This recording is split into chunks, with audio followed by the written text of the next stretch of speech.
আমি প্রশ্ন করাতে আপনার খুব বিয়ে লাগছে ভাই। শুনুন ভাই, করেন কেন ভাই? করেন, আপনি করেন, সমস্যা নেই। আপনি রাগ হয়েছেন ভাই আমার জন্য, আমার সাথে কথা বলার ক্ষেত্রে? না, হ্যাঁ, রাগ হবে কেন বড় ভাই? রাগ হয়ে গেছেন আপনি খুব ভাই। ক্রেতা, তা আমি ক্রেতা, আমি আপনার একটা সম্পর্কে আমি বলছি বলছি, দাম সম্পর্কে ভাই, যে এই বস্তুটা আমার কাছে মনে হয়েছে যে এটা 2 টাকা। আপনার মনে উঠতে কিছু হবে না। এখন আপনি বলছেন যে আমার মনের উপর দিয়ে আমার কিছু হবে না। হ্যাঁ, এটা দোকানদার যেভাবে কিনলে এটা কি ঠিক আছে ভাই? এটা তো কোনো মূল্য নির্ধারণ করাও নেই আপনার এই জায়গায় ভাই। আছে ভাই, মূল্য নির্ধারণ করা আছে ভাই। আসছেন না না না না না, আপনি আমার রাগ হয়ে গেলেন ভাইয়া। কথাগুলি একটা মাল কিনতে কত কথা না বলছেন?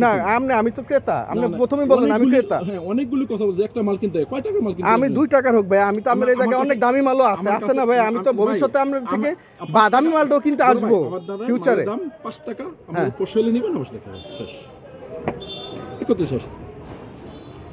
এই মালটাই ওরা নিয়ে যখন 100 টাকা লাগে তখন গায়ে লাগে না না না, আমি সেই জিনিসটা 100 টাকা লাগাই বিদায় তো আমি সেটা বুঝেই তো আমি এখানে আসছি। আমি সরাসরি আসছেন, হোলসেলের জায়গায় আসছি। সরাসরি আসছেন দেখে আমি 5 টাকা বলছি। হ্যাঁ, এটা নিয়ে ওরা নিয়ে সুতুর পুতুর বুঝিয়ে দিয়া কয় কি 100 টাকা দেন।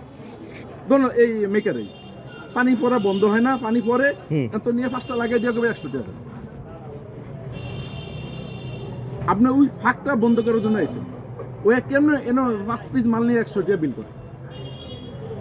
তাহলে তার কাছে তো আমার প্রশ্ন আছে। তাই তাকে গিয়ে প্রশ্ন করুন ভাই, কিভাবে করে তবে